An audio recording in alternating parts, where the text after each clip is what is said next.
walkthrough of my brand new planner, the Plan, Teach, Prosper Planner.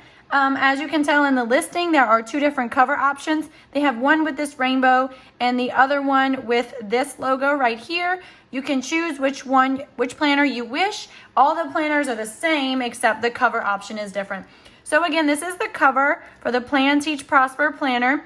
And down at the bottom, there's a coffee mug that says Teach, that when you click on, it will bring you to this cover. Access to your Google Drive, along with stickers to the index, your stickers tab, your to-do list, and then your 5 blank tabs. So as you open the planner, you can see I've already started to customize mine.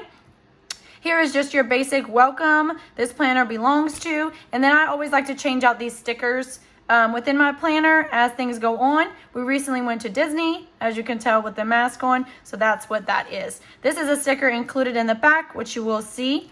At first glance, you have more tabs. Once you open the planner, you have your months along the top. This is a July start planner.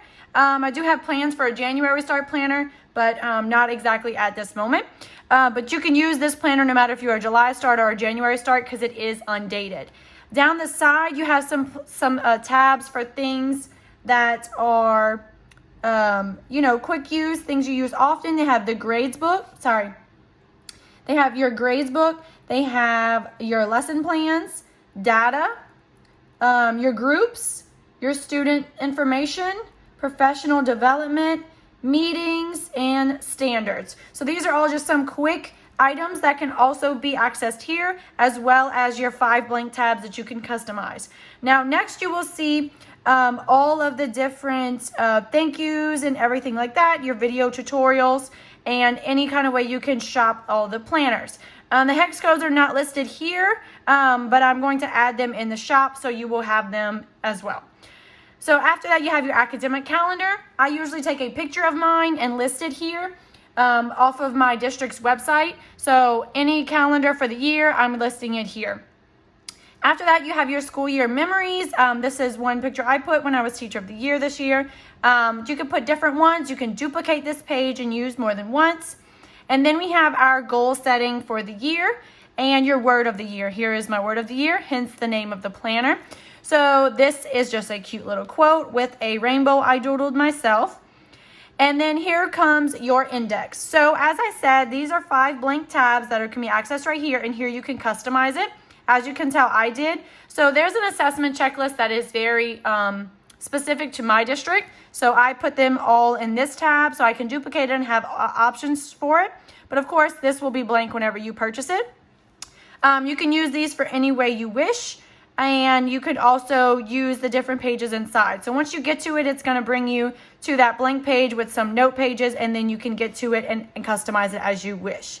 On your index, you have a schedule, daily plan, passwords, weekly plan, yearly plan, student roster, parent meetings, conferences, communication, transportation, observations, seating chart, absences, birthdays, projects, behavior, safety, and a bunch of extra pages. So as you notice, these are not listed here because they're all here and I didn't want to crowd the index page.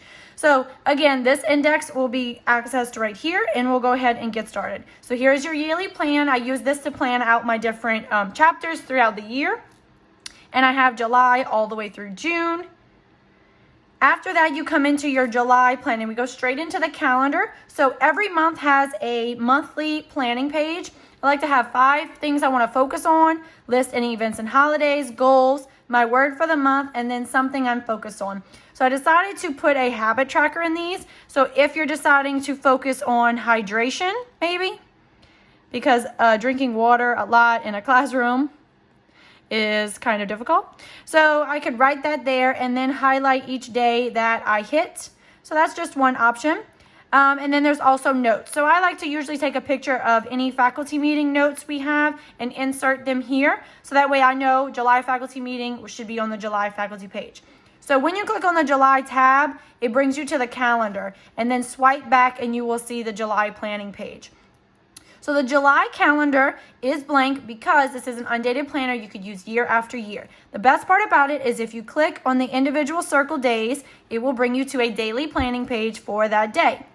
Now, if you click in the top right corner, it will bring you to a weekly planning page, and there are 2 options back to back. So you can plan for the week here, or you can plan for the week here. So again, here's your July page. The individual circles go to the individual days, and then they're back to back. So you should have 7 of these in a row. So that is the monthly calendars for each month. And as you can see, I've started customizing mine already. But it will bring you to all the months. And don't forget, if you swipe back 1, it will bring you to the monthly planning page. So you can go through each month, and then no matter how many days it is, you should have a page for each one. After all of your calendars comes your individual pages. So this is your passwords log. When you click on passwords from the index, it will bring you to the cover page. It will not bring you to this page exactly, because if you need more than one of these pages, it will bring you to the linked page. So here's your passwords log. And in each one, they have the website, username, and password. So you can go ahead and list that. After that, we have our lesson plan templates. And I tried to think of as many different lesson plan templates as I could. Again, the lessons, this tab is going to link you here. And I suggest if you want to use a specific template, you copy and paste that one. Remember, you don't want to break the link to this one. So I have a few options. I tried to include as many different things as I can think of, because I only teach 1 subject, 1 grade, 3 classes. So what I need is a little bit separate than what everyone else needs. So I tried to keep it consistent to where you could write down the side, or even use the weekend if you need to, because I know some people coach sports. And then I have just some blank ones, the dates on the side, and then I have some color-coded ones some people like for their block scheduling. And then we have some blank ones with lots of options. So after your lesson plans is standards. And here is where I take a picture of my standards on my state website, and then I just insert them. So once I take a picture, I can come here to my toolbar and then click on the picture, or I can just click on this and it brings up my camera. And I can take a picture of it if it's in my notebook. So you can also duplicate this page if you need more than one. Sorry. Then you can, after that is your schedule section. So I have included a daily schedule, a special schedule, and a blank schedule. So when you click on it, it will bring you to it. So this is just a picture of my schedule that I inserted. It's my daily schedule. We have special schedule. So my students go on a rotation, and I have them all listed here. And then there's a blank schedule. So if anything 2020 has taught us is that our schedules are forever changing. So you may have a hybrid schedule, a virtual schedule, AB schedule, that is all listed here. And I do have some stickers for AB schedule and all that in the back. After that, you have your to-do list, which can be accessed right here when you click on this button. And this is just a quick to-do list. I always have a to-do list on my desk. So I wanted to have it to where I can have it at home. If I leave that notepad at school, I can access it. So then I can also take pictures of notes, things I need to remember, and put them right here. And I like to highlight as I go through them because it just makes me feel successful.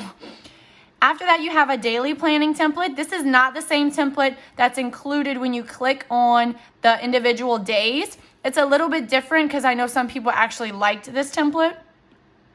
And then you have a weekly plan if you prefer this weekly plan rather than the other two that's included. So technically you have 3 weekly planning pages included in here that you can duplicate. And I keep saying duplicate, but you can do that by clicking on, I like to call this a waffle. And then you will select that page and then you will copy it. Sometimes it takes a minute to copy it, but it's not a big deal. Then you will go where you want it, hit the down arrow, add page either after or before, wherever you'd like, and then you would paste the page. And that would put it wherever you want it. The links will still work, and there's no need to delete pages you don't want because you can just copy and move them. Next, we have our student information page where you can list just basic information for their student name, guardian name, phone number, email, and their address. If you need something more detailed for your student information, I do have a student information expansion pack that you may be interested in my store.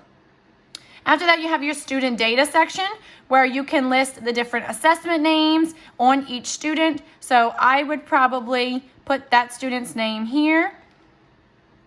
I always use my husband's name. And then I would list the assessment, so Module 4, Lesson 2, and then I would put his score. Or maybe you want to do a specific standard. So if it's 5 NBT B4, he might have done 80% on it and then 100%, and you can list the dates right here. So what's best about that is you can later search his name, and this page will come up for him. Oh, because I'm already on the page. This page will come up for him, so that way you can search it if you're in a student conference. So the search tool is probably my favorite option. Okay, so that is the student data section, which can also be accessed right here. Your student rosters is basically just a place where you could put name, their number, birthday, transportation, their services, and their notes, any notes about them. After that, you have your parent conferences. I have included a parent conference schedule and parent conference notes. So this is the parent conference notes. So this is, you can put the date, time, student name, parent name. This is probably my favorite thing to fill out. The students glow. What does the student do well? And the students grow. What can the student improve on? It's very important to focus on things the student does well when you're meeting in a conference. You want that parent to know you are seeing the great things that their child is doing, and there's some things that they can grow on as well. No matter if it's a grade conference or a behavior conference. Then I have reasons for conference, action plan, conference notes, and any follow-up. So this would be a page I would duplicate and have them all in this section. I would just paste them behind this. So that way it's gonna bring me to the correct one, but I wanna just make sure it brings me to it. So here is the conference schedule, student, parent, date, time, and you can fill it out if you have a conference day or maybe a conference week. After that, we have parent meetings. And this is the parent meeting notes, just in case it's something different. And this is the attendees. So they have meeting notes, outcome, parent questions or concerns, or important information. After that, we have parent communication, where if you're calling, emailing, or sending home a note, you can put that student information here. Again, what's great about this is you can search that student's name. Here we have meeting notes, just basic meeting notes if you have a faculty meeting or a PLC. Then we have a professional development tracker where you can do the date, time, topic, location, and presenter. And then I like to put a key takeaway. The best part is that you can search this as well. If you're trying to figure out what was that training we did on restorative practices, you could search the words restorative practices. After that, we have our small group documentation, which can be accessed in the small group area right here. Here I like to just list all the kids I work with. So I sometimes list their names and then highlight them a certain color if they're in a certain color group. This is just for my documentation. I usually write the word math right here, or maybe block 1, block 2, and so on. You can put their name and their number.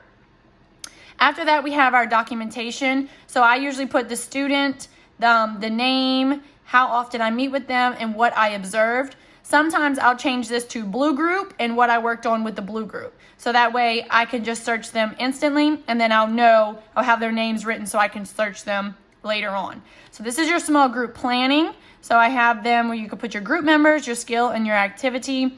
And then I have it Monday through Friday. And here we enter the gradebook section, which is right here in grades. So basically there are 6 grade books. Each grade book has enough for 6 classes. Each of these is linked to that class. This is one entire class. I know the year 2020 has given us more students than we can handle, especially if we're virtual. So don't think that this is for 2 classes. No, this is for 1. And sometimes as the grading period goes on, I'm having kids over here that's moving and I'm adding new kids. Like these kids have moved and I'm adding new ones. So my list sometimes gets longer even though I don't have this many kids. So when you click on this tab, it'll bring you back to your cover. And what I usually like to do is edit this and write exactly which class this is. So this might be block 1, math, block 2, math, and so on.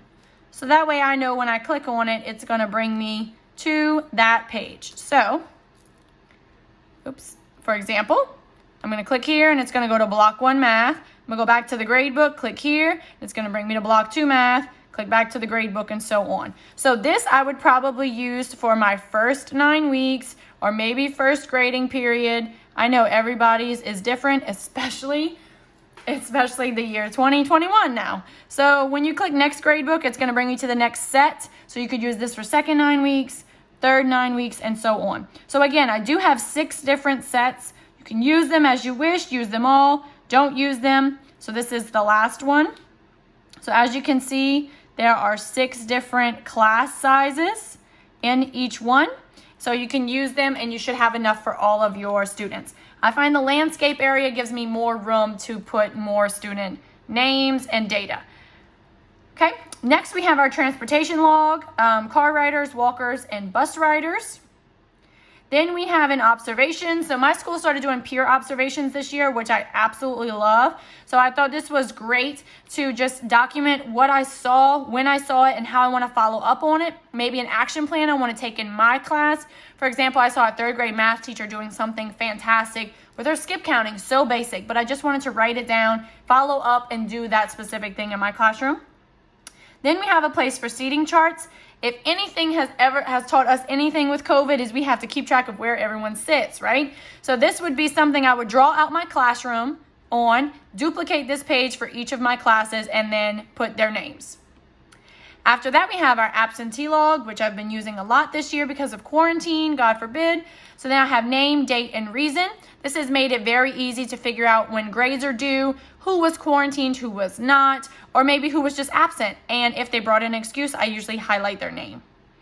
After that, we have birthdays. I have an overall birthday view for the entire year, as well as a log. So that way you can log their names and the date. So you have 2 different options for birthdays.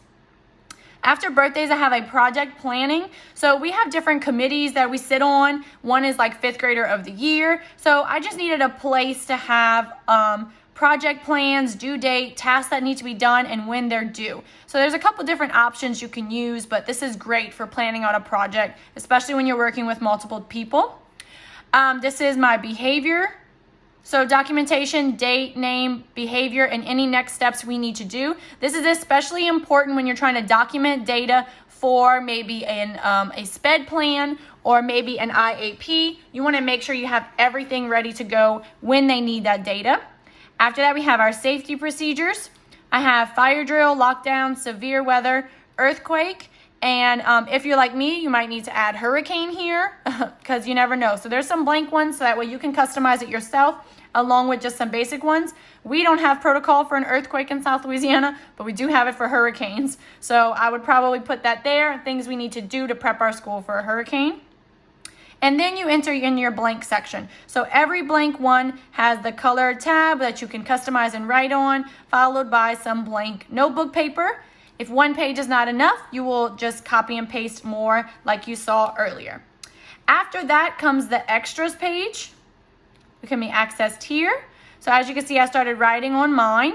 So this is just a few extra pages. I try to make as many as possible. A vision board, always a great option. And then here is a nice little end of week reflection. I'm always looking to reflect. I like to reflect and fill this out on my couch on Sunday night. So this is just reflection, the peak of the week, the pit of the week, how I overcame it, looking ahead to next week, and 3 affirmations for myself. I just love this part of my planner along with anything you want to note for next week. This is just an extra page. You can copy and paste it. Here is a note section with some more rainbows I colored. You can use this any way you want. Let's say you just want this part of the notebook page. You don't want the entire page to copy and paste it. You can just circle around it with the lasso tool. Tap, take screenshot, copy, and then you can go anywhere, and paste it if you wanted it over here. I like to make sure it all fits. That looks good. And then you can just move it, resize it, and place it anywhere you want. So just because something is on a notepad doesn't mean it has to stay there forever. Or on an extras page, it doesn't have to stay there forever. You can actually access it and just take different parts of it away and put it wherever you want. That's the best part about the take screenshot option. So that's some note pages. Then there's just some basic ones that you might want to use for a brain dump. Here are some color-coded parts. Again, if you just want this and you want to move it somewhere, you can do that. Same with this part. Then I have just a blank maybe checklist or something if you're trying to turn in field trip papers. I know at our school we collect for pizza sales, so I usually put their name, pepperoni, or their name and cheese, and then I can just print this page out by using this share, print this page, and then I can print it and turn it in. After that, we have another kind of colored brain dump place that you can use for anything in your classroom. Maybe this is your groups, your math groups. Then we have another Sunday start planner page that maybe you might like this layout for your weekly one. You can copy and paste it and move it to that spot. And then we have some blank page templates where this is just dots that you can write in, helps you write. And then these are just closer together dots, followed by some lines. And then we move into the stickers. Again, just like my last planners, the digital stickers, they have academic theme and personal theme. So academic stickers, there are different options for each one, but the best part is when you click on the word, it's gonna bring you to that specific sticker. So if I wanted an assessment sticker, sorry, not assessment, an attendance sticker, I'm gonna click on it and I have all these options for attendance. So you're gonna use it the same way you just copied and pasted the part of the notes page, the lasso tool, lasso around it, tap, take screenshot, share, copy, and then you would go wherever you wish to put this, hold down and paste.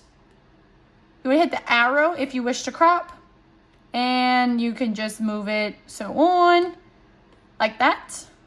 One of my favorite parts about these stickers is you can actually come and highlight behind them. So if I like that color, it goes behind it. So it's like you made your own sticker. Again, that's just one option. You can do it whatever way you wish. So let's go back to the stickers. And I'll give you a quick little swipe through of all of the stickers. Let's see if I could, oh, nope, not what I want to do. Okay, so we have a bunch of different options for the stickers because I liked both fonts and I liked all the colors. I couldn't decide, so I gave as many different options as possible. Do not think you have to swipe through this every single time because you can access it by clicking on the name. I tried to add some, 2020 style stickers with Zoom, Google Meet, Google Hangout. I do realize that I probably didn't cover everything. And if that's the case, check out my tutorial on how to create stickers in Procreate. So as you can see, you have a bunch of different options for each stickers. These are all the academic stickers. I like to write their name on it. Let's see. These are some new ones I added. Teachers can do virtually anything. Thought that was great. Oh, I wanted to point out one quick thing. So my school has recess duty, so that's what this is about, but you could also crop it to just recess if you needed just that. I have field trip, picture day, book fair, sports events, snow day. That's not a Louisiana thing, but I added it for everyone else who is. Gene day, payday, records day, end of the 9 weeks, end of the quarter. And then we come into our no school options. So we have some big ones for maybe more than one day of no school. Spring break, along with some doodles that match the breaks. Winter break, fall break, Mardi Gras and Hurricane Day. This might be a southern thing. President's Day and Halloween, Thanksgiving. And then I have some more duty stickers. And then I have some blank ones that you could put maybe for state testing. So I would probably select this entire thing and move it on my page for state testing because it usually lasts and spans out all week. And then it comes to the lifestyle stickers. So I have a bunch of different ones, sometimes in the different colors too. So as you click through that, you'll see some. Let's see. We have all kinds of different ones that you can customize. I even have some blank ones if these don't work for you. And these are kind of my favorites. So you can use these on your daily planning pages to label your days of the week, or you could use these as well. So I just thought those were super cute to edit your daily planning pages. Here are some holidays along with some other ones. So coffee date, hair appointment, that's probably one of my favorites. And then we have blank ones to make your own, and they're already in the colors you like. These can be used if you don't like your handwriting and you want to number your your calendars, you could do that. And then these could go on your covers for the different school years, and more blank pages in the back. So that pretty much is everything in your planner. I just want to show you one more time that on your monthly pages, you have access to daily planning pages. And what I like about your daily planning pages is you can write the date in, write three things you're grateful for, 3 top priorities, any scheduled important events, notes and thoughts, any other things you need. I love the hydration sticker. It's something just interactive you can fill out. And then I have basic to do, to copy, to plan, to grade. Now, if you don't like this area, maybe you don't want to copy, to plan, to grade, I included in the back, in your extras, some different things you could take and put it in there. So maybe you want this entire section to go there, or this one. So you would get your lasso tool, go around it as best you can. I'm terrible at doing this fast. Oh, yep, perfect. And I'm gonna copy it. Gonna go back to my daily page, and I'm gonna paste it, crop. Can you tell I'm a perfectionist? And then I'm just gonna put it on top of it because I don't want it. I could space it out if I wish, make it taller, and put it right on top because I didn't want the to copy. Now, the next day, you can have it if you wish. So there's so many different options you can do with this planner, especially when you're trying to make it your own. And once you find a layout you like, you can even copy and paste it for day after day. Okay? So again, this is my Plan, Teach, Prosper planner. And I hope you love it as much as I do. And I had so much fun making it for you guys. And I'm so excited to see what you do for it. Make sure you tag me on Instagram. I can't wait to see what you come up with.